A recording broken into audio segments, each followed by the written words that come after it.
Hey there, fellow creators. Ben here from Cinder Studios, and this week we're going to do something a little bit different. I'm taking a ceramics project I did when I was about 8 or 9 years old, and we're going to completely revamp the paint job from scratch. Stick around.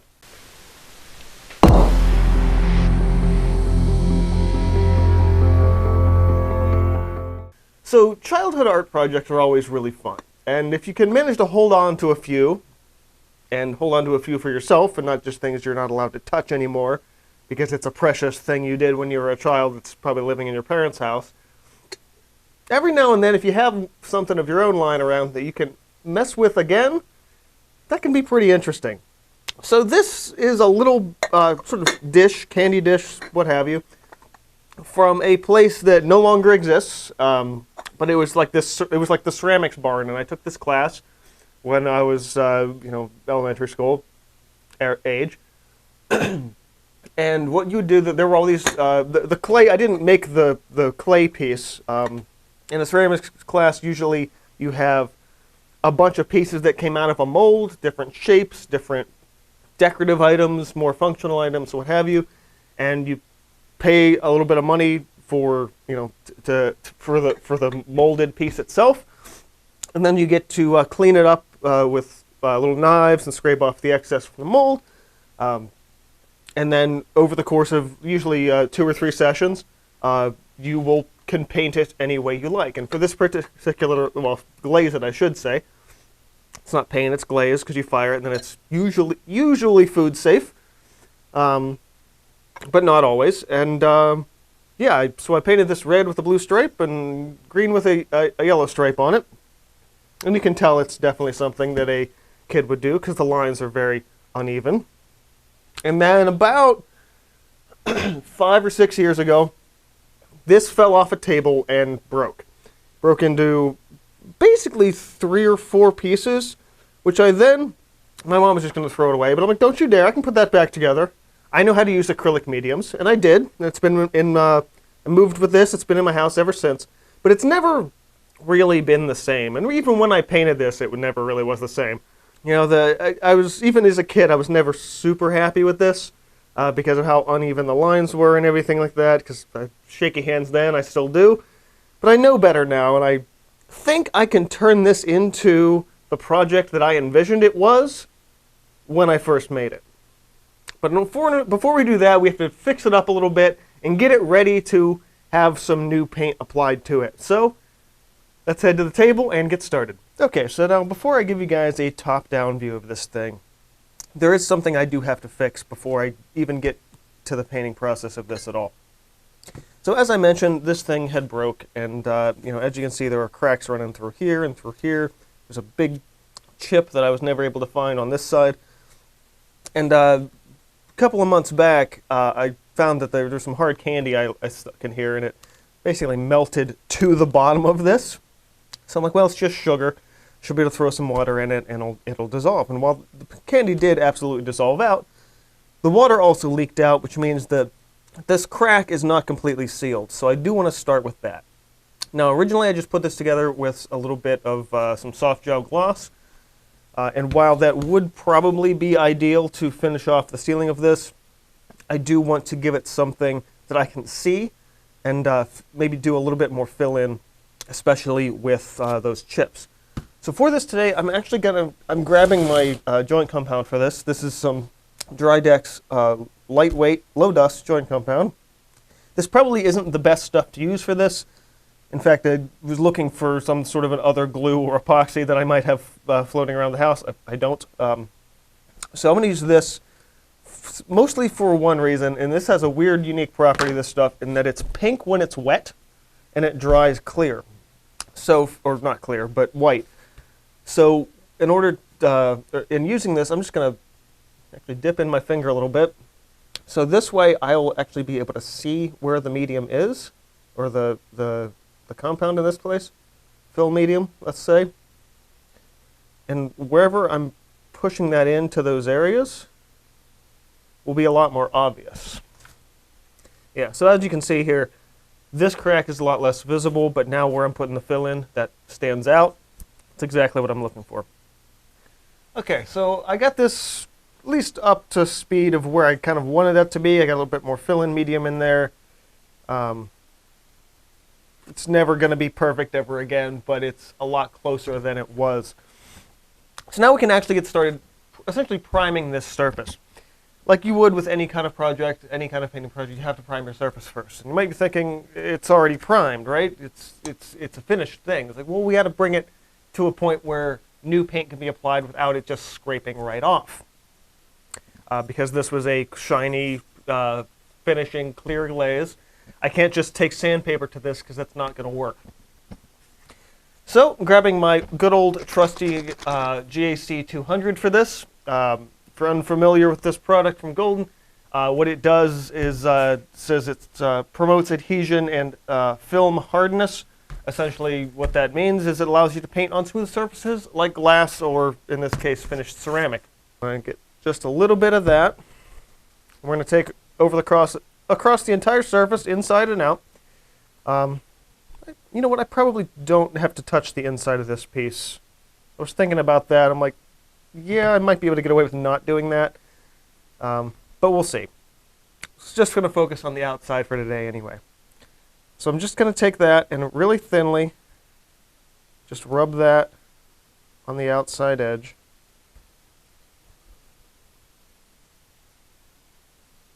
And when this dries, it should give us just enough tooth that any future paint layers on top of it will not chip off.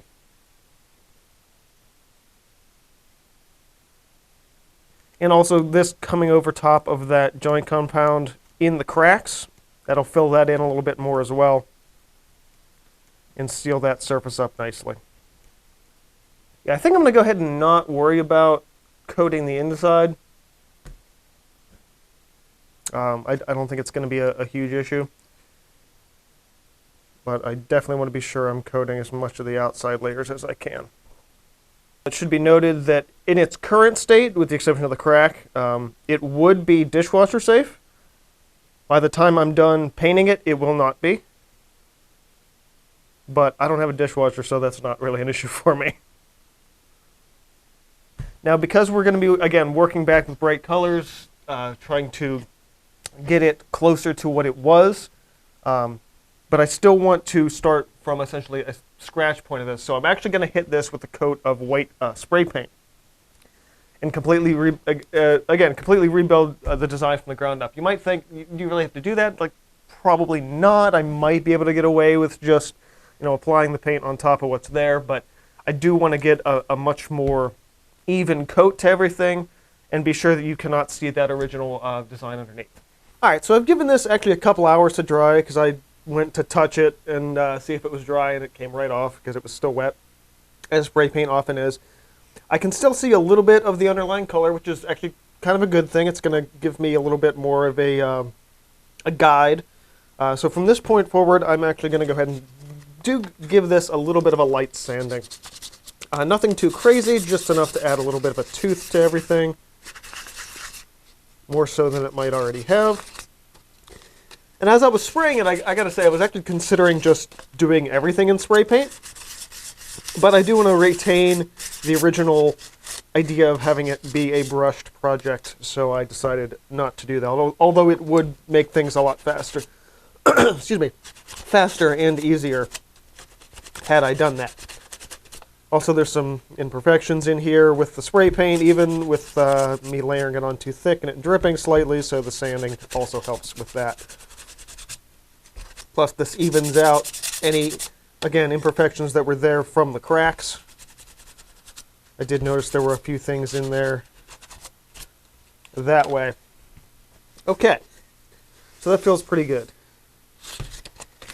Now, where originally I had just painted that with a brush, and my hands, I know how to steady my hands now more so than I did back then, but I do want to make things as uniform as I can. So for that, I'm going to grab a little bit of tape. Now, I don't expect the tape to completely block out the color for one way or the other, but I do expect it to help considerably. So I have varying widths of masking tape, so I'm actually just going to go ahead and use one of them. So rather than doing a yellow layer and then just going green over top of that, I thought it'd be easier to and more effective to keep the white and then come back in later on top of that with yellow. That way it stays a lot brighter. I'm a little slightly concerned that it may not be as effective on the side here. And because I don't expect it to be 100% perfect, and that is ideal, actually, because I do plan on utilizing the width of the brush, again, just a little bit differently than I did initially. Yeah, it's not 100% perfect, but as long as it's close, we'll be okay for that upper layer later. So I think I will start with the red, at least for now, because I do have to flip this at some point. I won't be able to do all of it all at once. So for this, nice bright red, cadmium red. And I'll be looking for a nice softer brush than I would normally do for a lot of canvas work, because I want to be sure that there are minimal brush strokes in this. Maybe I'll treat it as like a top and bottom in terms of where the tape is. And making sure I use enough paint so again we are talking about a nice smooth even coat around the piece. Should be able to hold it up at least a little bit here. Although, you know what?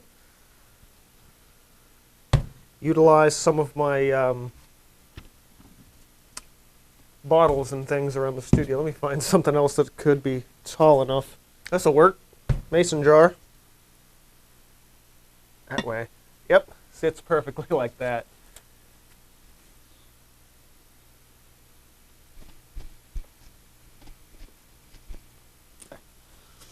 Alright, that looks pretty good.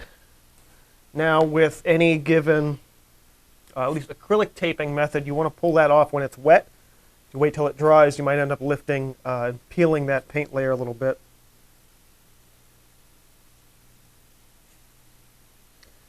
And again, we're not going to be perfect. I do anticipate a little bit of touch-ups that I will need to do at the very, very end, but at least for the time being. Getting close always helps. Uh-oh. Peeled a little bit. Wow, I'm peeling a lot of that spray paint off of that side. That's not good. I must have missed a spot with... I must have missed a spot when I was rubbing in the GAC 200 because that peeled right off. So I will hit that with that medium again before I do the blue layer. Alright, I'm going to go ahead and slide that aside, and we're going to go ahead and work on a green. Okay, so I decided to do something a little different for the green, go for something a little bit more mixed. Definitely a lot bluer than what was there originally. This is primarily just because I wanted something very, very opaque, and pretty much every green that I have in the studio is more transparent. So I had to mix something up that felt a little bit cleaner in that way. Plus, it should complement the eventual blue line, as well as be a little more unified with the yellow as well. So the yellow, I will, chances are I might even lean a little oranger. So this I'm actually going to start just by holding and doing that underside first.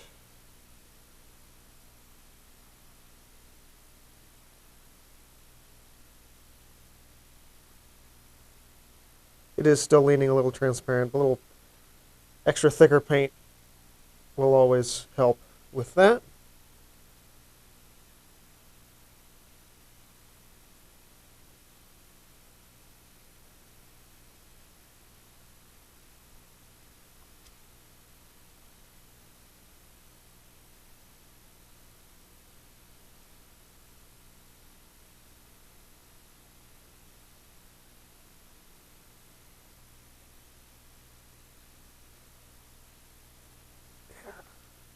About like that. Alright, that feels pretty good. Well, as before, we're going to have to let those dry. But unlike the spray paint, it shouldn't take anywhere near as long. Hey guys, so I had a bigger gap than I anticipated on letting the paint dry between layers. That ended up being an overnight thing. So what I did and then started to do was to figure out what's going on, brush apply a lot of the paint to start, and I was like, okay, this isn't working either. I have to tape all this off. So I skipped all of that in this video just because it's not the most exciting to watch or anything like that.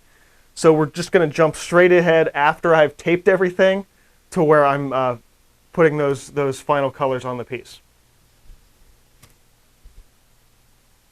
Really glooping a lot of paint on here. I want to make sure I really coat that. The last thing I want to do is have to do another coat with the blue. Even though the yellow is technically the more expensive color, but you know, whatever. Even that out.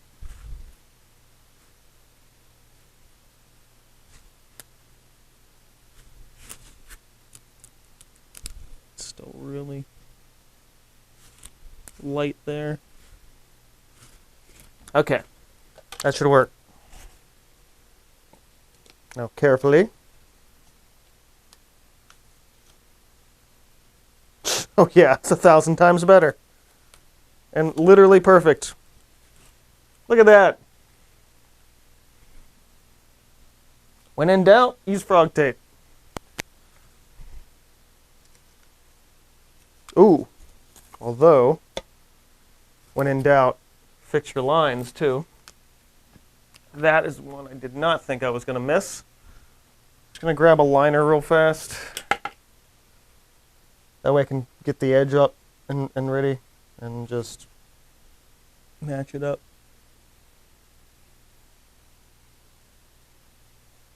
Boop.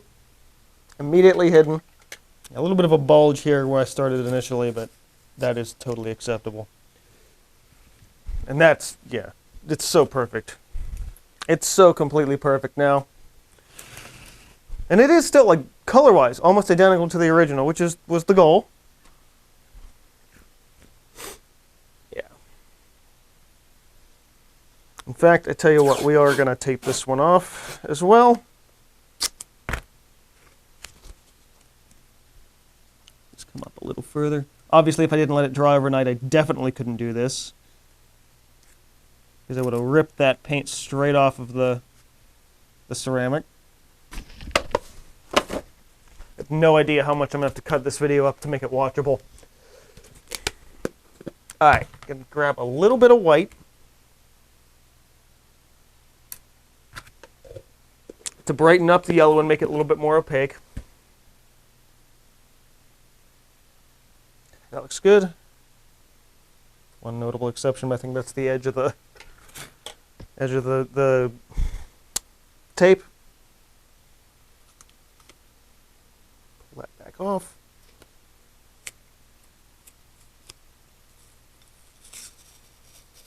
Oh yeah, absolutely perfect.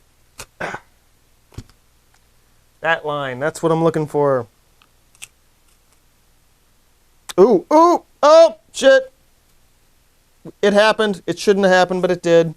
I just lifted that paint. You see that? Paint came right off. Okay, that's all right. There are ways around this. Pull this up from this side. It's exactly what I was trying to avoid, is having that acrylic just peel right off. It's the danger of working on a non-porous surface like this. And also, I'll tell you why this happened. It's because that underside was missing that GAC 200. That's another one of those spots where that happened. Okay, as long as I peel back the other way. That's still a minimal loss. I tell you what, I did somewhat anticipate this with the green. All right, where's my liner? First things first, let's fix the line.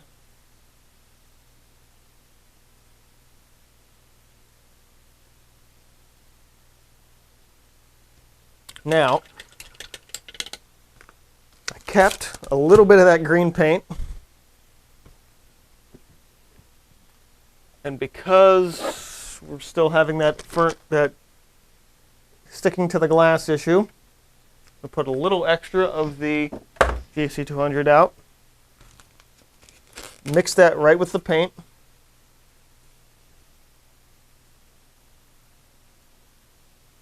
Might require another layer since it's going to make it more transparent, but this will solve that problem. But, much like yesterday, now I have to let these dry. And, like, really dry. Because of how thick the paint is, because of how humid it is lately, it's probably going to take a few hours, much like the last time. But, once it is dry, and I think I will call the video here. I will put something in the thumbnail or finish it by the time it's edited. I should be able to get it. Once this is completely done and dry, I'll be tossing on a layer of clear coat. Probably 2 or 3 layers of clear coat, to be honest with you, to be sure things are really on there. It's for something that is going to be a candy dish, which will be handled quite often. It's going to need a little extra time and effort. But as far as revamping a childhood project, I think this worked quite well.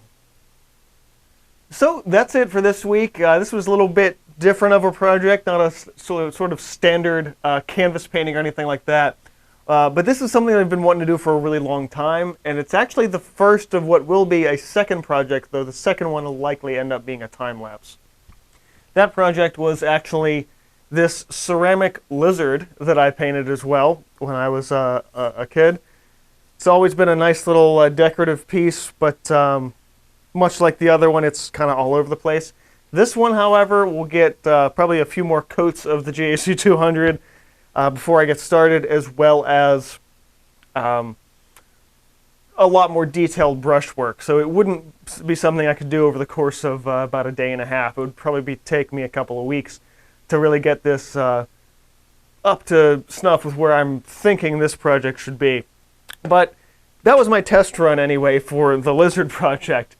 But yeah, I thought it was really fun and great to share this one, especially since a lot of times you get different containers, home decor projects, stuff like that, where it's like, okay, I don't really like the design of this. It's like, all right, so paint something on it yourself. It's probably a lot easier than I made it look today. Again, prep your surface, get a medium that allows you to paint on a non-porous and smooth surface. Make sure you hit all of the areas so you don't have any of that acrylic peeling right back off the top. As you can see with this project, I missed a couple of spots, and as soon as I did, yanked that paint right off.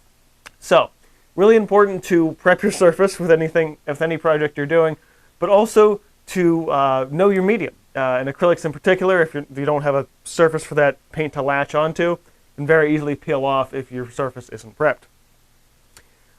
So if you happen to do something like this for yourself, whether that be to paint over something that you did when you were younger, or just grab some off-the-shelf project, you can just go to the dollar store and pick yourself up a ceramic cup and try this for yourself. Again, if you want to do this, do not paint the inside with the acrylic, otherwise it wouldn't be food safe anymore.